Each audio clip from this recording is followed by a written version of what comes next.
Oh, I am so excited for another episode on these Food and Mood Talks. We are starting a brand new series around our relationship with money. So it's called The Wealthy Eater. And it's going to be with Mira Katz. I'm super excited to do this three-part course, this three-part series with her, and showing how our relationship with money is very similar to our relationship with food, and how both of them we cannot live without. So we're sort of forced into a relationship. But when we realize how much gold there is in that relationship, and when we see what our obstacles are with them, life starts to flow so much more naturally and so much more abundantly. Because I know just how when we have challenges around food, there's a lot of challenge around abundance as well. So this is getting to Hmm. the heart of the matter, and in a way that it goes to the dark and to the light, but it just goes into the grandiosity of life. So I'm so excited to welcome you, Mira. Please jump into this virtual dinner table conversation. I'm so happy to be here. And I'm so into this topic. And these are two of my favorite topics. And the more that we speak, the more I'm realizing because they're the same. It's the way that we consume and receive life energy. Like it's the same. And like food and money are just like two expressions of the same experience that we're having. And often our relationship to one is identical to the relationship to the other. So thank you for making space for us to talk about it. I hope that everyone listening will have a lot to digest. No pun intended. Yes, oh, puns are always intended here in Yeah. food. But yeah, so you're having this course called The Wealthy Woman, which I found absolutely fascinating and so inspiring. And that's why we're making the series on the wealthy eater, because it's just really cool to get into that relationship. And the aim of this episode is to talk about how the way we eat is like the way we spend, and how these two worlds are being developed in our psyches and are being manifested like in our external reality, and what is going on in our patterns or our personality patterns or our limiting beliefs, our toxic nutritional beliefs, our toxic money beliefs, all of these things which are stuck. Because at the end of the day, it feels like we're made of a house of cards, right? We're made of all of these ideas that we think are right, and we refuse to even go close to them because we're scared. So let's just make this a taboo, controversial conversation and see really, what has your experience been? How do you see money, the world of money? So I have been forced to think about money since I was super young because the way that I learned about it was like never in any sort of balanced way. My family was very divided in their relationship to it and a lot of like weird conflicting beliefs. I experienced both poverty and like living on welfare, as well as extreme wealth and huge mansions and Ferraris. And the way that I experienced and internalized money had no connecting points, right? Like, is it something that we should aim to have, right? Should we aim to be able to spend the most or consume the most? Or should we try and live more simply and spend as little as possible? And, is that freedom? Like, what is freedom? And as I have become an adult and as I have interacted with the world and been earning my own money and spending my own money, I've realized that like overspending, or overvaluing how good it feels to spend is unhealthy in its own way. Limiting how much we spend and having too many restrictions around it, so similar to food, is also unhealthy in its own way. Can you But repeat the overvaluing piece? I found that interesting, but I didn't really get it. like thinking that if we could just spend the most possible, then we'd feel satisfied. If we can eat, yeah, maybe if I have another slice of cake, Yeah, just another slice, just one yeah, more. exactly. But like if we think about food, right? We know that like to feel satisfied, we need to be nutritionally satisfied, right? Like we need to be eating what our body needs and what actually like gives us energy and vitality and nutrients. It's not about the quantity, because if we just eat a bunch of junk food, we're going to feel really, really awful. And the same goes with spending. And there's so many cultural narratives around spending as much as you can on having a nice, like a really nice house or really nice car.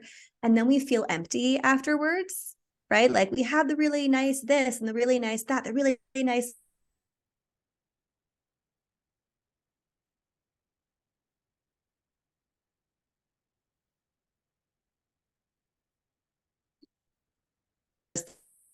I don't know, Yeah, like a frozen. lot of junk. Wait, I think okay. I think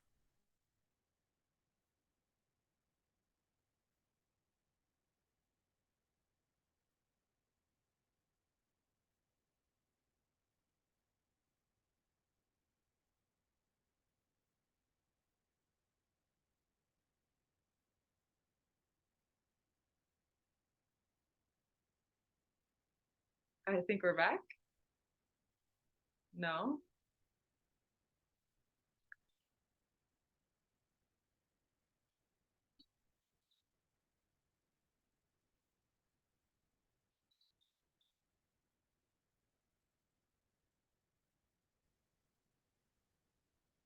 Yeah, and also one thing that so I don't believe that we are what we eat. I believe that we are what we digest. So I don't think that junk food is bad for us in any way. I don't think there's any food that's good or bad for us. I don't think that carrots are necessarily good for us if we're eating it and we're stressed out because all we think we can eat are carrots because that's the only healthy thing available in this universe. Then it's not going to be healthy necessarily, right? So mm-hmm, I really feel like, and I would like to see how this analogy is mm-hmm. related to like our relationship with money, like what lit up for you. So, okay. So let's say like there's so many ways to make this relation or how to connect these dots. But I really try and live my life in the same way that I will eat mindfully. So whatever I'm craving, I'm not going to judge what that is. If it's an entire pizza, that's exactly what I'm going to eat because that's what I need. If it's a bag of chips, if it's a kale salad, like I have no preference of like thinking what's better or worse for me. If that's what I'm craving, I trust that that's what I need, and that's how I live my life with food.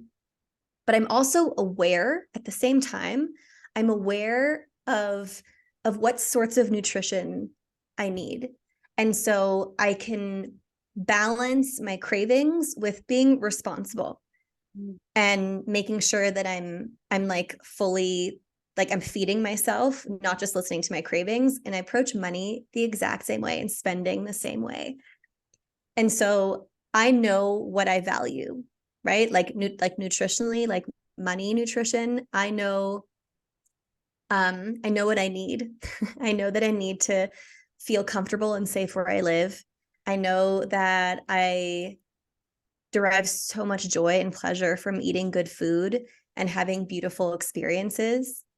And I also know that sometimes I'm craving a frivolous experience, or I'm desiring something fancy or something that I don't know, like I'm spending money maybe not in a way that's gonna like feed me forever or feed my soul, but feels really good in the moment. And so I trust that I'm going to be able to balance my impulses and also the wisdom around what I truly need. And to me, like that's the strongest parallel between how I relate to money and how I relate to food, is that balance between impulse and like and responsibility. Interesting. And like I feel like this would be an ideal example of what a healthy relationship with food is, right? A healthy Yeah, relationship with exactly. money, because obviously this is also what you do. This has been your journey, right? So this is why I love these talks because we're able to kind of like go and see what ingredients, like what has been part of your journey. Because ideally, and this is the amazing relationship with food, right? But when stress gets in the way, when all these insecurities get in the way, when we have no idea about how to relate with money, or about like they're telling me that I need to eat sweet potatoes but I can't eat white potatoes, or I need to eat brown rice and I can't eat white rice, or so it's like all of these are valid. We're not fighting against information. It's just about discerning what works for us, right? So this has been your journey because you found out your limiting beliefs, you found out what has worked and what hasn't worked for you, and now you know that if you want to eat a full pizza, you're fine because you're good with yourself, right? Like you're in an abundant energy mindset and feeling. So this is definitely like a great role model of like this archetype, right, of like how we want to feel expansive. And it's so cool that Mm-hmm. you're sharing your experience, because then now we can know what it can actually mean, right? Because yeah, you know, the budgets, or like, yeah, the budgets and the diets, like we have budgets. For me, whenever I'm controlling or I feel scared, then obviously my direction isn't going to like how I can, you know, have more ideas, but about how I can, you know, like limit myself more, or how I can meal prep my money. And then I focus and I obsess on that, and I make that a way out of my life, stop enjoying everything, because the priority here is to follow my narrative of either you need to be a good person and know how to spend, don't let others abuse you. All of these different things like just start amplifying when I'm stressed out. And the same thing happens with food, right? Like when we're stressed, you know, the fridge can be like the most beautiful place, or it can also be a place that is like requiem for a dream, right? Like it's just like a machine that attacks you, you know? It's all an outlet when we're stressed. So I think that by understanding our relationship with money, or what money actually means, then things start falling into place, because then we can start seeing actually what feels good for me, right? Because it's going to be so different. Mm-hmm. Yeah. Like for example, what I've learned to identify is my emotional response to spending money. Mm. So I can now like have a moment of self-awareness when I freak out about spending a certain amount. And it's hilarious because sometimes it's super small. Sometimes I like panic about spending an extra $10 on something. And sometimes it's big.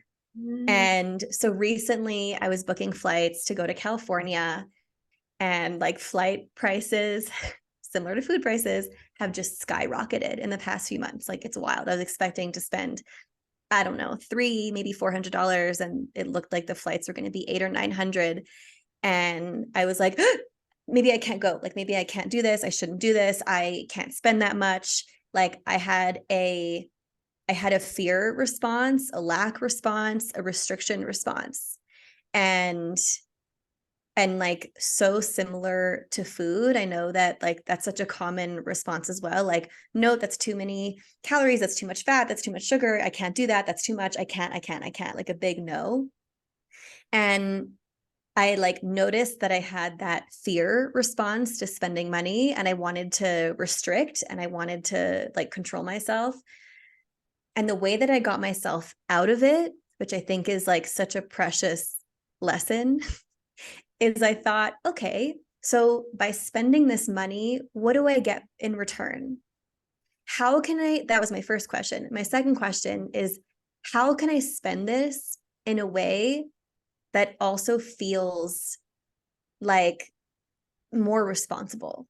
And so I didn't stop myself from doing this trip, from buying these flights, but I waited a few days and I shopped around and I got a better price, and I spent like 600 instead of that impulse 800 or 900, which made me feel like some freedom of like, I can spend this, but I'm going to also be a little bit more responsible than being impulsive.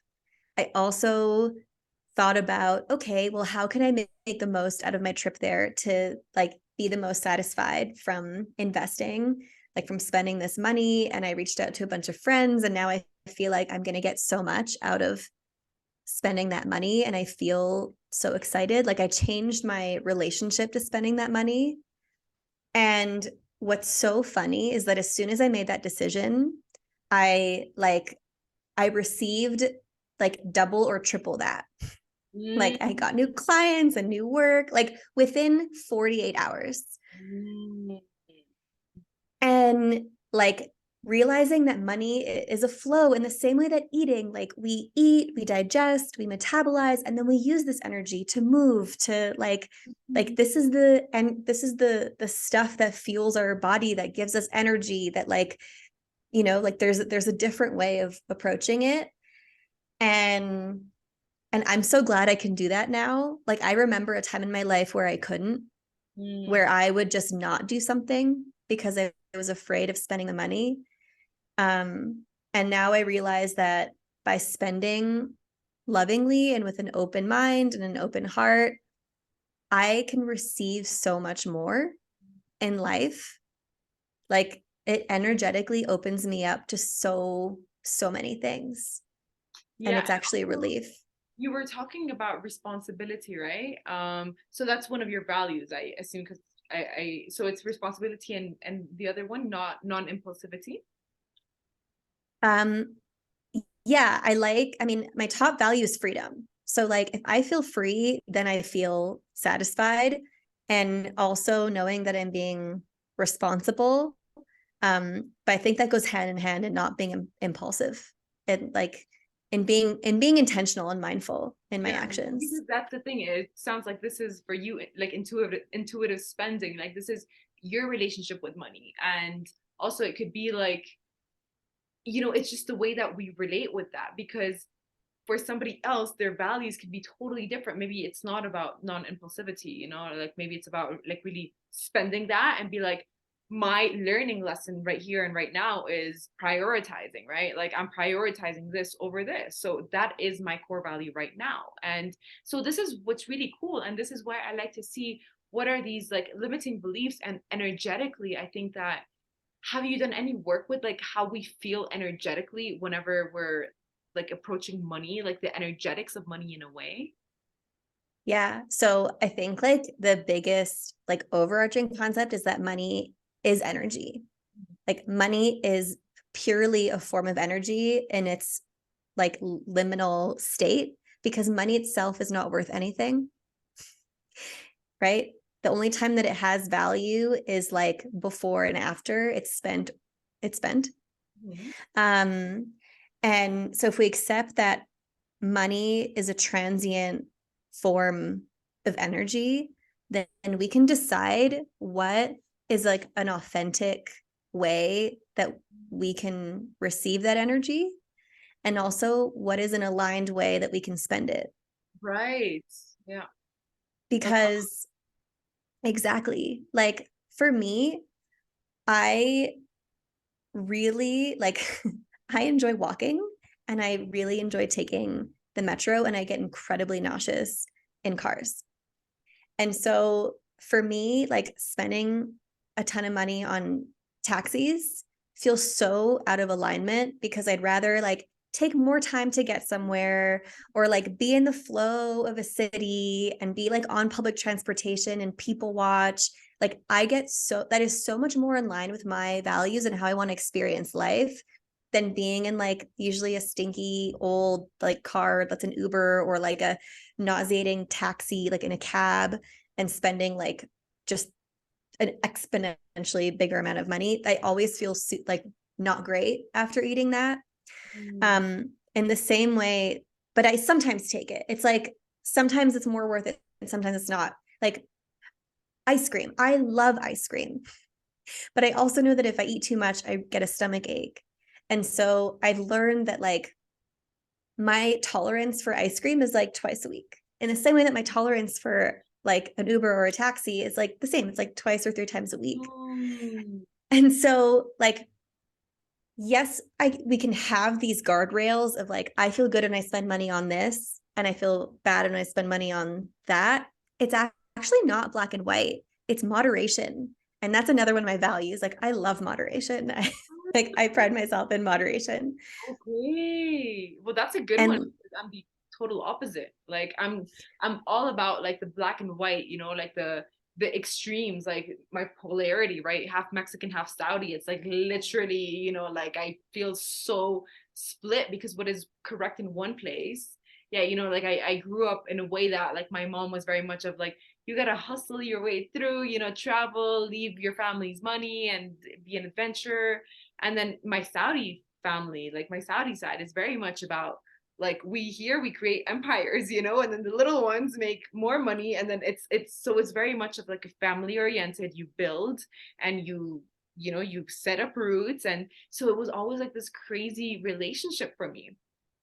But it's really interesting to see how like that it the intuitive eating part, it's that is the practice, but it's about releasing stress. And by talking about these things, I think it's really good because it's a way of releasing taboos and releasing stress around like our relationship with things, and also seeing how it makes us feel, because when our bodies give us like everything that we need, right? So when we're eating and we can connect with that, like it's the same thing. I feel like our bodies give us cues. Like many times when I would go into a mall, I would start getting really anxious because I knew that I'm avoiding something.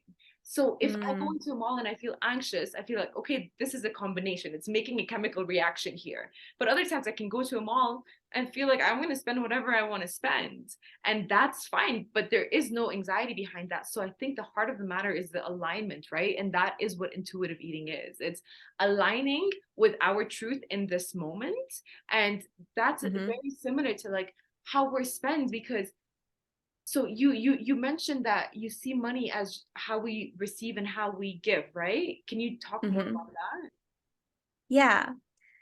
So, like, our capacity to receive money is so similar to, like, we can call it a, like, an appetite, like our desire or our ability to like ingest.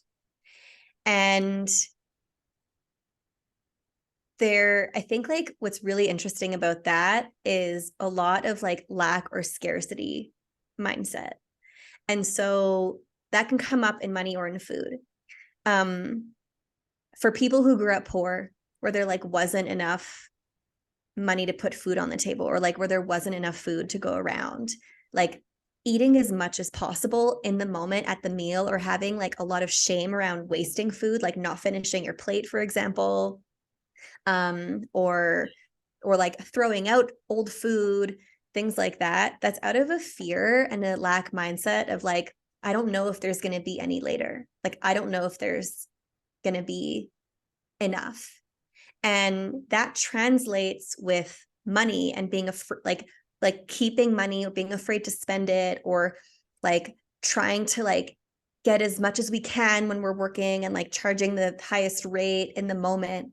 Like that's all part of the exact same scarcity mindset of like, I'm afraid that I won't have enough. And so we receive with anxiety, or we eat with anxiety, or we're afraid to throw food, or we're afraid to spend money.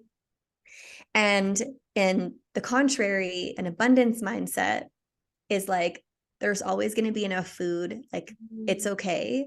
And I realized that like that's a whole other conversation. Like there are places in the world where there's huge food shortages, but like let's just talk about the individual on a day-to-day basis, and most likely the person that's listening to this episode.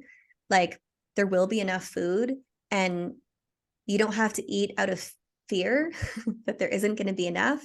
Like eat until you're satisfied, eat until you're full, eat what feels good, have a bite of this, have a bite of that, have the whole piece, have a second piece. Like it's okay. Like there will be enough for you, which is so similar to making money. Like knowing that there is enough in the world to provide for you, that there's enough opportunities around you to provide for you financially, that like you have enough, that you're going to be okay. It's like this there's this enoughness, a concept of enoughness, that if we have a lack mindset, I think most people with that mindset experience it both with food and with money. I think of my grandmother who grew up super, super poor, and like often there like wasn't that much food in the fridge, and there also wasn't that much money. And because her parents, she had like poor immigrant parents that escaped Eastern Europe during the war, da da da da da. And she is such an overindulger. She has so much food in her fridge, it mostly goes bad. Like she can't cook it. And she overspends and buys too much stuff to the point that she's a hoarder. And so all of this is coming from a behavior of like, I just don't know if I'll ever have enough. And to a point of like it being wasteful and unnecessary. If she was able to, and this is her lifelong mission, and she's like in her 80s and still trying to do this, but if she were able to like really internalize the concept of like, there's enough, I think she would buy less food and waste less food. And I think she would buy less stuff and waste less stuff and feel less guilt around having to like around throwing away so much food and less guilt around having spent so much money.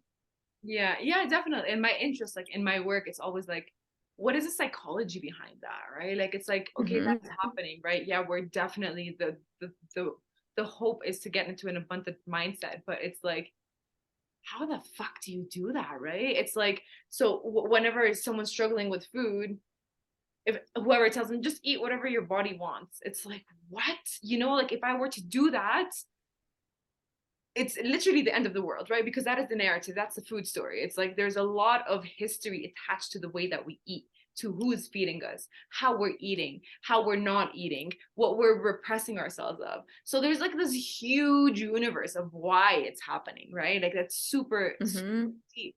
And also with like money, right? Like for me, it's still because I'm still working on my relationship with money. It's like I think it's been the most present for me like these past 2 years. It's something that I really want to get to the bottom of because I really want to have a relationship with money that's not the ideal one based on, whatever this person says, but about one that makes me actually feel abundant. Just like it's Mm-hmm. not about not having the food in my house that would make me binge, right? It's about getting to a point where I don't feel that anger towards that food or that necessity towards it, but I feel like it's okay for it to be there, like this mutual respect. But it's Mm-hmm. really crazy how ingrained it is because it's so deep. If people have eating disorders and are dying from anorexia, right? There is something that the ego needs to do to keep this going, right? Like how can we starve ourselves to death, right? And we do this with money, we do this with joy, we do this with so much because there's so many messages behind that. So I think that like for the rest of our conversations, like something really cool would be to look at like our limiting beliefs around money, our limiting beliefs around food, and how they're so related, and to be able to have a respectful relationship with it that's also very inspiring, right? Like I feel like for me that would be my Mm-hmm. value. Like I want to feel seduced by money, I want to feel I can seduce money because it's an energy and it's something that I really want to feel that I can understand. And Mm-hmm. because money is an energy, it's infinite, right? So if we can have a good dynamic, then things just start like freeing up. There is no I need to control or X amount of calories, X amount of dollars. Yeah. And I think like I love the way that you said that. Like, how do we fix that? How do we change it? And it's coming from a core belief, right? So reprogramming our core beliefs is step one. So the first reprogram being, I have enough. I have enough money to spend on everything I need. Mm. I have enough to like buy whatever I need and want. And And then choosing the criteria. Yeah. And then choosing the criteria about spending so that it's going to feel nurturing. So for you, like you nailed it. You know exactly what it is. Like I spend in a way that feels abundant, expressive, and generous. okay. And if ever you're spending money with that intention and you're like, yeah, this feels abundant, expressive, and generous, great. You see a Ooh. beautiful pair of earrings, this feels expressive. Like this is aligned.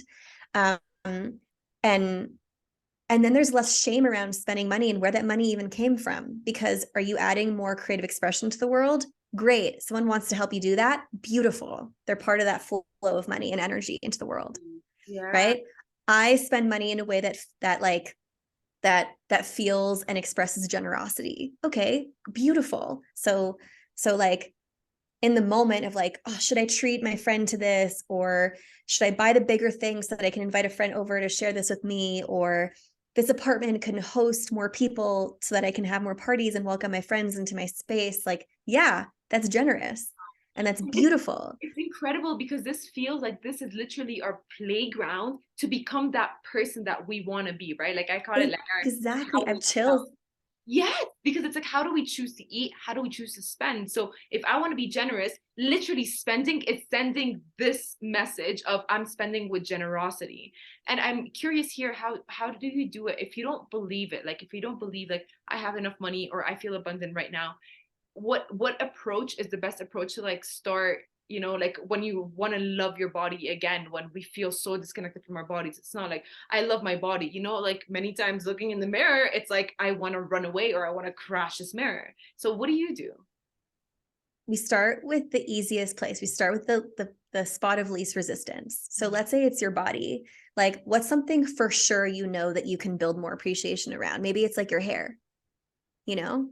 And like, okay, I love my hair. I treat my hair well. You get a new scrunchie, a new brush. You like spend time playing with your hair, looking at your hair, doing cool styles, and like more and more you appreciate your hair. And then you're like, actually, I also really like my eyelashes. And actually, I really like my eyebrow or whatever. Like you start really, really small, and the same goes for money. So maybe it's easy to spend money on flowers because it's an obvious joy creator, you know? So like you start to get into the routine of like buying flowers every week or bringing flowers when you go to somewhere like to someone's house, or like buying bigger and bigger bouquets or buying one more flower each time. And you start with the that like low resistance point. And then maybe you're like, you know what? Food also feels like a good topic, or like maybe not even food, maybe just like, I don't mind spending money on fruits. Fruits feel abundant. Fruits are fun. They're delicious. They're nutritious. And like that becomes the thing. There's always like a little bowl of fruits in your home. And yeah, you start with one piece at a time, in the same way that you like start to accept one part of your body at a time, and then it like translates to the whole thing eventually. The same goes with money. What is the easiest thing for you to spend money on, and how can you bring more love, and in your case, creative expression, generosity, and what was the other one that you had? Anyway, all those values. How can you bring those Abundance, values? And right? abundance, exactly. Maybe it's books, maybe it's candles, maybe it's stuff for your cat, maybe like whatever it is, you know. Like for me, my things were like skincare products. And like I feel so much luxury from really enjoying my creams and my serums and my like loofahs and my whatever, like all these little things for my skin. And I don't feel guilty. And I did at first, but I like I've worked through that, and I don't feel guilty about spending money on skincare. And because my other value is moderation, like I also have a limit to like, if it's over a certain amount, I'm just not interested. Like I'm just not willing to spend that much Right. because that's Yeah. outside of my but when I do spend money on something that I love and that like is natural and like has all the things that make me feel happy, I feel no more guilt. Oh, um nice. But that's yeah. the cool thing about that is you're clear on what makes you feel good. That Yes. is the practice. That is really kind of the the poetry of life. It's knowing Mm-hmm. what makes us feel good. Because otherwise we're just kind of using these other people's ideas, which are stale and boring, and then we try so hard to protect them, which they're not even ours, and it just takes so much energy from us. So it's how do we want to spend? How do we want to eat? And I'd like to Mm-hmm. really wrap up with this idea. It's like, how do we want to spend? That means, how do I want to show up in this world? And that changing, that switch from like, what am I spending on? Like, what am I consuming? No, it's also like, what message am I providing forward? Just play with that, right? Like, I think it's a really cool way to play with becoming who we want to be. If something is not working, obviously we need to do something different, right? Like let's take care of that. And also, how do we want to eat, right? Like how do we want money to be like a catalyst also in the way that we eat. Do we choose to spend on binges? That's fine. Just know that this is what you're spending on, right? We have choice. So it's really cool to like explore this dynamic and how we're choosing to eat and how we're choosing to spend. Mm-hmm. Yeah, I completely agree. Yeah. Wow. Thank you so much, Mira. I'm so excited. I feel like this was a great conversation because we kind of got into like really the heart of the matter where these two dimensions actually meet, because one thing is theoretically, but another is like really like it felt like it became like a magnet, right? And I'm just really excited for our next two talks to dive more into this world. Thank you so much for being here, and thank you everybody for listening. Thank you.